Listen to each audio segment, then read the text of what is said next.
अस्सलाम वालेकुम everyone, it's me कायनात और मेरे साथ हैं ज़करिया। तो आपका हमारे चैनल में वेलकम। उम्मीद है कि आप सब खैरियत से होंगे, ठीक ठाक होंगे, अपने घर में सही सलामत होंगे। अल्लाह आपको खुश रखे, आबाद रखे, हिफ्ज़ अमान में रखे। तो आज ऐसी ही हम वीडियो लेकर आ रहे हैं जिसके लिए हज़ारों मुसलमान, मुस्लिम, नॉन मुस्लिम दुआ कर रहे हैं कि वो भी जो है ना अमन की ज़िंदगी गुजारें, एक आज़ाद इंडिपेंडेंट लाइफ अपनी गुजारें। तो यही वीडियो होने वाली है। एक यूट्यूबर हैं जिनकी वीडियो मैं बहुत ज़्यादा वॉच करती हूँ। इनके चैनल का नाम है दी कोस्तानी। तो इन्होंने वीडियो एक बनाई है इसराइल और फ़लस्तीन की, जो 33,000 ईयर ऑफ इसराइल वर्सेस फ़लस्तीन चलो वीडियो की है, जिसका टाइटल है। तो वीडियो की तरफ बढ़ते हैं, देखते हैं वीडियो में क्या क्या है। अभी तक मैं भी इसको वॉच नहीं किया, तो आपके साथ इसका रिव्यू भी शेयर करते हैं। आज का मसला नहीं, बल्कि पिछले 3000 साल से इस सिटी को कब्जा करने की आवाज तेज करती हूँ। आज से 3300 साल पहले अल्लाह ने मूसा अलैहिस्सलाम को हुक्म दिया कि बनी इसराइल यहूदी को इजिप्ट में फिरौन की गुलामी से निकाल कर आज़ाद कर दो। और फिर बहुत मुश्किल से फिरौन ने आखिर बनी इसराइल को आज़ाद कर दिया, जिसके बाद मूसा अलैहिस्सलाम बनी इसराइल को लेकर फ़लस्तीन के पास आए और कहा कि इस सिटी पर हमला करो। लेकिन बनी इसराइल ने कहा कि आप और आपका रब जाकर लड़ें, हम ये लड़ाई नहीं करने वाले। जिसकी वजह से नाफरमान कौम थे ये, इनके ऊपर नबी भी बहुत उतरे थे। मूसा अलैहिस्सलाम पर आसमानी किताब तौरात नाज़िल हुई। बिल्कुल ऐसा ही। आपके पहले chapter the book of genesis में क्लियरली लिखा है, साफ साफ लिखा है कि ये इलाका फ़लस्तीन अल्लाह ने सिर्फ और सिर्फ इब्राहीम अलैहिस्सलाम की औलाद के लिए रखा है, जिसकी वजह से आज तक ये इब्राहीम अलैहिस्सलाम की औलाद के लिए रखा है, क्योंकि यहूदी ये क्लेम करते हैं कि तौरात की इस आयत के मुताबिक जेरूसलम और फ़लस्तीन पर सिर्फ और सिर्फ बनी इसराइल का हक है, क्योंकि बनी इसराइल इब्राहीम अलैहिस्सलाम की औलाद ये इसे ही मानते हैं ना, इसी वजह से नहीं छोड़ रहा है। तो इनको मिलना चाहिए। एक तौरात में लिखा है कि ये इलाका इब्राहीम अलैहिस्सलाम की औलाद के लिए, सिर्फ इसहाक अलैहिस्सलाम की औलाद के लिए नहीं। इब्राहीम अलैहिस्सलाम के एक नहीं बल्कि दो बेटे थे, इसहाक और इस्माइल। इसहाक अलैहिस्सलाम वाज द फादर ऑफ बनी इसराइल। इसहाक और इस्माइल अरबों का फादर समझा जाता है। और ये बात सिर्फ हम नहीं, इवन यहूदी भी इस बात को मानते हैं। तो इन्हीं की किताब तौरात के मुताबिक फ़लस्तीन पर सिर्फ इसहाक अलैहिस्सलाम की औलाद का हक नहीं है, बल्कि इस्माइल अलैहिस्सलाम की औलाद, अरबों का भी हक। मूसा अलैहिस्सलाम की औलाद की भी हक है। बिल्कुल ऐसा ही है।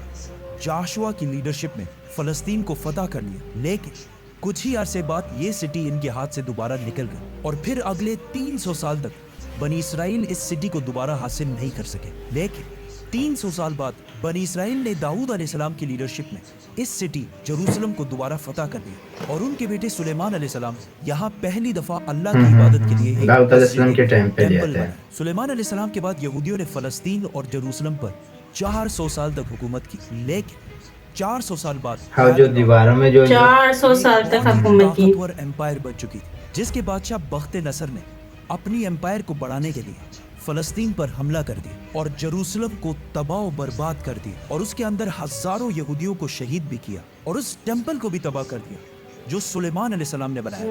और जितने यहूदी जिंदा बच गए थे उन सारों को गुलाम बनाकर अपने कैपिटल बेबीलोन इराक ले गए और 70 साल तक यहूदी इराकियों की गुलामी करते रहे। बादशाह भी बहुत सख्त है ना ये। बाद इराक पर ईरान के एक बहुत ही नेक बादशाह साइरस द ग्रेट ने हमला कर दिया, जिसे हम ज़ुल्करनैन के नाम से जानते हैं। साइरस द ग्रेट ने इराक की इस हुकूमत को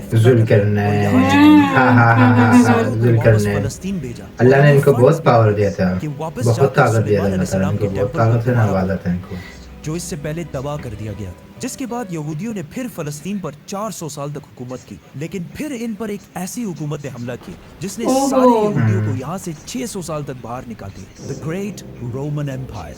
और बनी इसराइल पर इतना जुल्म किया जो इससे रोमन एम्पायर। यहूदियों ने रोमन एम्पायर से लड़ने की भी कोशिश की, लेकिन रोमन एम्पायर ने हजारों यहूदियों को कत्ल किया और हालात इतने खराब हुए कि यहूदी रोमन एम्पायर बहुत बड़ी है ये खिलाफत थी रोमन एम्पायर। रोमन एम्पायर ने बैतुल मक़दस, जिसे पहले सुलेमान अलैहिस्सलाम और फिर ज़ुल्करनैन ने बनाए थे, दोबारा तबाह और बर्बाद कर दी और उसके बाद ये टेम्पल आज तक दोबारा नहीं बन सका। रोमन एम्पायर ने फलस्तीन और जेरूसलम पर 600 साल तक हुकूमत की, लेकिन 600 साल बाद रोमन एम्पायर ने एक ऐसी 600 साल 600 साल बड़ी बात होता है। उन्होंने अरब में बहुत ही तेजी से फैलते हुए नए रिलीजन इस्लाम पर हमला करने की कोशिश की, लेकिन इस्लामिक रिलीजन और खिलाफत इतनी तेजी से फैलती गई कि कुछ ही सालों में रोमन और पर्शियन एम्पायर दोनों को फतह कर ली, जिसके बाद हजरत उमर दुनिया के सबसे ताकतवर बादशाह बन गए, जिनकी हजरत हुकूमत उमर रज़ी अल्लाह अलेक्जेंडर द तआला ग्रेट की एम्पायर से बिल्कुल उनके हुकूमत में बहुत ज्यादा इस्लाम फैले थे ना। करते करते जेरूसलम के दरवाजे तक पहुंचे। रसूलुल्लाह सल्लल्लाहु अलैहि वसल्लम ने पहले ही कह दिया था कि मुसलमान एक दिन जेरूसलम जरूर सल्लल्लाहु फतह अलैहि करेंगे। वसल्लम। अब मुसलमानों के पास दो ऑप्शन, या तो जेरूसलम को उसी तरह तबाह किया जाए जो इससे पहले बाकी बादशाहों ने किया था, और या इसका सीज मुहासरा कर लें। आखिर 6 महीने बाद जेरूसलम के गवर्नर सफ्रोनियस ने कहा कि मैं यरूशलेम सिर्फ एक ही शर्त में मुसलमानों के हवाले करूंगा कि मुसलमानों के बादशाह उमर खुद आकर मुझसे मिले। तो खालिद बिन वलीद रज़ी अल्लाह ताला अन्हु ने सोचा कि अब मुसलमानों के अमीरुल मोमिनीन को क्यों डिस्टर्ब किया जाए, तो वो खुद उमर बनकर सफ्रोनियस से मिलने गए, क्योंकि खालिद बिन वलीद रज़ी अल्लाह ताला अन्हु की अपीयरेंस बिल्कुल हजरत उमर से मिलती जुलती थी और दोनों की हाइट भी बिल्कुल सेम, ऑलमोस्ट 7 फुट। लेकिन वहाँ एक शख्स हजरत उमर से पहले ही मिल चुका, तो उन्होंने कहा कि ये हजरत उमर नहीं हो सकते। तो मजबूरन खालिद बिन वलीद रज़ी अल्लाह ताला अन्हु को हजरत उमर, उस वक्त दुनिया के सबसे ताकतवर बादशाह, को जेरूसलम बुलाना पड़ा। सफ्रोनियस फुल लग्जरी गोल्ड और सिल्वर पहनकर बिल्कुल तैयार हो गया, क्योंकि इतने बड़े बादशाह उनसे मिलने आ रहे थे। लेकिन सफ्रोनियस और पूरा जेरूसलम ये देखकर हैरान हो गया कि बादशाह का गुलाम ऊंट पर बैठा हुआ है और बादशाह खुद बिल्कुल आम कपड़ों में पैदल चलकर आ रहा है। ये मंजर जेरूसलम वालों के लिए बहुत शॉकिंग, ऐसे क्योंकि साफ इससे सादे पहले से जब भी रहते किसी थे ना। बादशाह ने जेरूसलम पर बिल्कुल फतह सादे हासिल से की, रहते उसने थे। इस सिटी को तबाह और बर्बाद कर दिया था और यहाँ की गलियों को खून से भर दिया था। लेकिन अब ये एक बादशाह आया है जो उन सारों से ज्यादा अल्लाह ताकतवर है, अकबर। लेकिन बगैर किसी फौज के और बिल्कुल आम कपड़ों में। ऐसा इससे पहले कभी भी नहीं हुआ था। हजरत उमर ने सारे रिलीजन्स को आज़ादी दी और बगैर कोई खून बहाए सफ्रोनियस ने जेरूसलम को हजरत उमर के हवाले किया। लेकिन उन्होंने एक शर्त ये भी रखी कि मुसलमान यहूदियों को जेरूसलम आने की इजाज़त नहीं देंगे। लेकिन हजरत उमर ने उसकी ये शर्त नहीं मानी और यहूदियों को भी बैतुल मुक़द्दस आने की इजाज़त दी। और इस तरह पहली दफ़ा जेरूसलम इब्राहीम अलैहिस्सलाम के बेटे इस्माईल अलैहिस्सलाम के औलाद के पास आया। इसके बाद ऑलमोस्ट 350 साल तक मुसलमान, क्रिश्चियन और यहूदी जेरूसलम में बिल्कुल पीस और अमन के साथ रहने लगे। लेकिन फिर 350 साल बाद क्रिश्चियंस ने पूरे यूरोप से फौज जमा करके जेरूसलम पर दोबारा हमला कर दिया। उस वक्त मुसलमानों के आपस में बहुत लड़ाइयाँ चली, जिसका फायदा उठाकर क्रूसेडर्स ने आसानी से जेरूसलम को फतह कर लिया। और जेरूसलम फतह करने के बाद मुसलमानों और यहूदियों पर अनबिलीवेबल जुल्म किया और हजारों मुसलमानों और यहूदियों को शहीद कर दिया और मस्जिदों और सिनेगॉग्स को भी तबाह कर दिया। और हिस्ट्री में लिखा है कि क्रूसेडर्स ने जेरूसलम की गलियों को मुसलमानों के खून से भर दिया था और इवन मस्जिद अक्सा को भी मस्जिद से एक महल, पैलेस में बदल दिया। यहूदियों के औरतों और बच्चों ने अपनी जान बचाकर अपने आप को सिनेगॉग्स में बंद कर दिया। लेकिन क्रूसेडर्स ने इन सारे बिल्डिंग्स को आग लगा दी और इनके बच्चों और औरतों को जिंदा जला दिया। और ये सब सिर्फ हम नहीं कहते, बल्कि जिंदा जला दिया है। कितना जुल्म किया है इन्होंने यार। इसके बाद इन क्रूसेडर्स ने जेरूसलम पर ऑलमोस्ट 90 इयर्स तक हुकूमत की। लेकिन फिर 90 इयर्स बाद मुसलमानों के एक बहुत बड़े बादशाह सुल्तान सलाहुद्दीन अयूबी ने पूरी मुस्लिम दुनिया से फौज जमा सुल्तान सलाहुद्दीन इनका ये मुझे बहुत पसंद है, सलाहुद्दीन अयूबी। उस वक्त सारे क्रिश्चियंस का एक ख्याल था कि अब सलाहुद्दीन हमसे उसी तरह बदला लेगा जिस तरह हमने लाखों मुसलमानों को शहीद किया। लेकिन सलाहुद्दीन अयूबी ने बिल्कुल हजरत उमर की तरह इनको पता है क्रिश्चियंस को माफ कर दिया। इवन क्रिश्चियंस भी इस बात पर हैरान हुए और सलाहुद्दीन से पूछा कि जब हमने फतह किया तो हमने हर मुसलमान को कत्ल किया था। लेकिन सलाहुद्दीन अयूबी ने उन्हें कहा, I am not those men. I am Salahuddin. Salahuddin. Salahuddin Ayubi Salahuddin को दोबारा आजादी दी और मस्जिद अक्सा जिसे महल बना दिया गया उसे दोबारा मस्जिद बनाया और उधर पहली नमाज अदा की।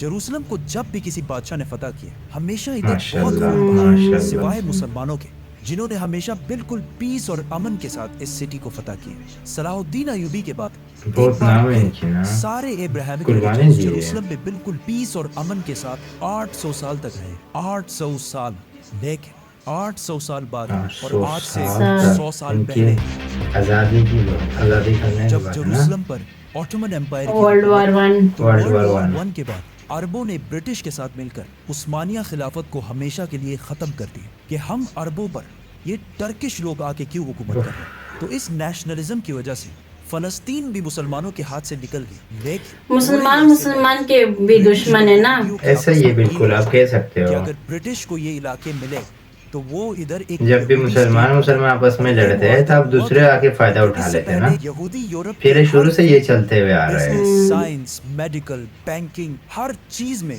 बहुत स्ट्रांग हो चुके थे, जिसकी वजह से यहूदी यूरोप के सबसे ताकतवर और रिच कम्युनिटी बन गए। तो इनकी सपोर्ट हासिल करना ब्रिटिश के लिए सबसे जरूरी बिल्कुल। है। और पिछले 1800 साल से यहूदियों के पास अपना कोई भी मुल्क नहीं था। तो उनमें से कुछ यहूदियों ने ज़ायनिज़्म की सोच शुरू की कि हमारा ऐसा ही है, यहूदियों कोई का मुल्क भी नहीं एक था इनके अपना मुल्क पास। होना चाहिए। और इसके लिए उन्होंने इसी फलस्तीन के इलाके को चुना। और ये मुल्क हासिल करने के लिए उन्होंने हर तरफ से कोशिश इलाके को की। चुना। यहूदियों ने इवन उस्मानी खलीफा सुल्तान अब्दुल हमीद से भी डील करने की कोशिश की, लेकिन उन्होंने साफ इनकार कर दिया, जिसकी वजह से यहूदियों को समझ आ गई ये भी कि तुर्की अगर के अपना थे ना। मुल्क बिल्कुल। बनाना है तो उस्मानिया सल्तनत को खत्म करना जरूरी है। और जैसे ही वर्ल्ड वॉर वन के बाद ऑटोमन एम्पायर खत्म हुई और फलस्तीन ऑटोमन एम्पायर से ब्रिटिश की तरफ चला गया, तो यहूदी पूरी दुनिया से किसी सीक्रेट प्लान के तहत 100 साल इनके ब्रिटिश में कब्जे थे ना ये तुर्की। अभी तो 2000 तकरीबन 21 में आजाद हो गई ये लोग। ब्रिटिश एम्पायर ने भी बेल्फोर डिक्लेरेशन में यहूदियों के एक अलग स्टेट होने को सपोर्ट किया ताकि वर्ल्ड वॉर्स में यहूदियों का सपोर्ट और पैसे दोनों हासिल कर सकें। और स्पेशली वर्ल्ड वॉर हिटलर 2 की के बाद जगह यूरोप पे। में हिटलर के यहूदियों पर जुल्म के बाद यहूदी और भी ज्यादा पूरी दुनिया से फलस्तीन में जमा होने लगे और फलस्तीन में आहिस्ता आहिस्ता लड़ाइयाँ बढ़ने लगी, जिसकी वजह से यूएन ने एक फैसला सुनाया कि फलस्तीन को 3 हिस्सों में डिवाइड किया जाएगा। एक हिस्सा फलस्तीन, दूसरा इजराइल और तीसरा जेरूसलम, जो इन दोनों में से किसी का भी नहीं होगा, बल्कि यहाँ जेरूसलम। हुकूमत होगी और इसमें सब रिलीजन्स को आज़ादी होगी। जिस पर अरब ममालिक ने इस फैसले की सख्त मुखालफत की और इजराइल के आज़ाद होने के सिर्फ एक दिन बाद इजराइल पर हर तरफ से हमला कर दिया। इजिप्ट, जॉर्डन, सीरिया, तीनों की फौजें एक साथ इजराइल में दाखिल हुई, लेकिन बहुत ही बेशर्मी से अरब ममालिक ये जंग हार गए और एक ऐसे मुल्क से हारे जो उनसे साइज में बहुत छोटा और जो इस जंग से सिर्फ एक दिन पहले आज़ाद हुआ था। इस हार की वजह से जो प्लान यूएन ने इस जंग से पहले बताया था, उसका सिर्फ 40% इलाका फलस्तीनियों को मिला और 60% इलाका इजराइल ने फतह कर लिया। और इवन अना पे आगे हमला किया था ना इन्होंने। इजराइल अकेले ये जंग नहीं लड़ रहा था, बल्कि इसके साथ पूरी दुनिया का सपोर्ट भी था। इवन रशिया और यूएस दोनों का सपोर्ट बिल्कुल ये सही है। इजराइल ने ये इलाके फतह करके टाइम बिल्कुल भी जाया बहुत बड़े नहीं मुल्क और थे इनके। 7 लाख अरबों को फलस्तीन से बाहर निकाल दिया।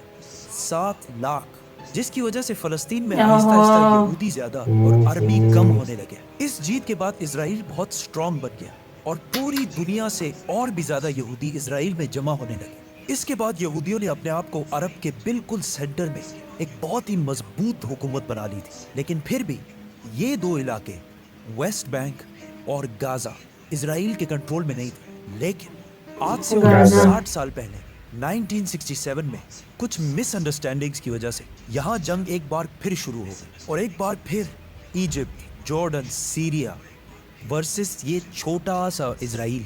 लेकिन सिर्फ 6 दिनों में इजराइल ने इन तीनों मुल्कों को हरा दी और सिर्फ 6 दिनों में इजराइल ने अपना साइज 3 गुना बढ़ा दिया। अरब ममालिक दोबारा अपने से एक बहुत ही छोटे मुल्क से बहुत ही बुरी तरह हार गए। ये ऐसा है कि आज खबीब हिजबुल्लाह से हार जाए और वो भी 2 मरतबा। अरब ममालिक के 2 दफा इजराइल से हारने के बाद उनकी आवाम अपने नेशनलिस्ट हुक्मरानों के खिलाफ हो गई और नेशनलिज्म, कौमियत को छोड़कर एक नई सोच की तरफ बढ़ने लगी। द मुस्लिम ब्रदरहुड, अखवानुल मुस्लिमून, जो मिस्र के एक स्कूल टीचर हसनुल बन्ना ने बनाई थी और जो एक पाकिस्तानी स्कॉलर मौलाना मौदूदी के ख्यालात से इंस्पायर्ड है। इससे पहले अफ़वानुल मुस्लिमून का अरब में सिर्फ मजाक उड़ता था, लेकिन इस हार के बाद अफ़वानुल मुस्लिमून ने अरब आवाम से कहा कि ये जंगे अरब के मुसलमान नहीं बल्कि ये नेशनलिस्ट हारे हैं जो सिर्फ नाम के मुसलमान हैं और इनका कोई, जिसके बाद अरब की अवाम इस नई सोच मुस्लिम ब्रदरहुड की तरफ आने लगी। हमास भी इसी अख़वानुल मुस्लिमून से इंस्पायर्ड एक ग्रुप है, लेकिन अफ़वानुल मुस्लिमून वायलेंस के खिलाफ है। इस जीत के बाद इजराइल ने वेस्ट बैंक, गाजा और जेरूसलम सब पर कब्जा कर लिया और आज तक ये सारे इलाके इजराइल से दोबारा कोई भी नहीं छीन सका। इंटरेस्टिंग थी वीडियो, खत्म हो गई, मुझे तो पता ही नहीं चला कब खत्म हुई वीडियो के अंदर घुस गए हम लोग। हाँ, बहुत जबरदस्त वीडियो थी, बहुत जबरदस्त। मतलब हिस्ट्री थी इजराइल की सरकशी की, तो ओवरऑल क्या कोई लफ्ज नहीं है इनके बारे में, इनके जितना इनको गंदा बोला जा सके उतना ही कम है। और अल्लाह फ़लस्तीन के मुसलमानों पे भी अपना रहम करे और उनको भी आज़ादी का पूरा हक बल्कि क्योंकि सारे जो हुक्मरान हैं हालांकि देखा जाए तो पावरफुल हैं, ठीक है, सऊदी अरेबिया, दुबई वगैरह जो है सारे अरब कंट्री पावरफुल हैं, अच्छे लीडर्स हैं, मगर ये कि वही इनके दिलों में खौफ आया हुआ है। जब पैसे की लालच ज्यादा हो जाती है तो दिलों में खौफ आ जाता है, जिंदा रहने की ख्वाहिश हो जाती है। इंसान कहते हैं कि दुनियादारी की लालच में जब आ जाते हैं ना तो फिर यानी बंदे को मौत का खौफ जो ना खींचता है। तो ऐसे ही कि जैसे कि आज हम मुसलमान आपस में लड़े हुए, तो आपस में लड़े हुए तो हमें क्या पड़े हुए, क्या मस्जिद अक्सा, क्या हमारे घर, क्या पड़ोस, तो हम अपनी जान में या नफ्स में पड़े हुए। आई होप कि आप लोगों को अच्छे लगे हो वीडियो। अगर वीडियो अच्छी लगी है तो वीडियो को लाइक और चैनल को सब्सक्राइब करना मत भूलिएगा। तो मिलते हैं आपके साथ एक नई वीडियो में, तब तक अपना बहुत सारा ख्याल रखें। अल्लाह हाफिज़।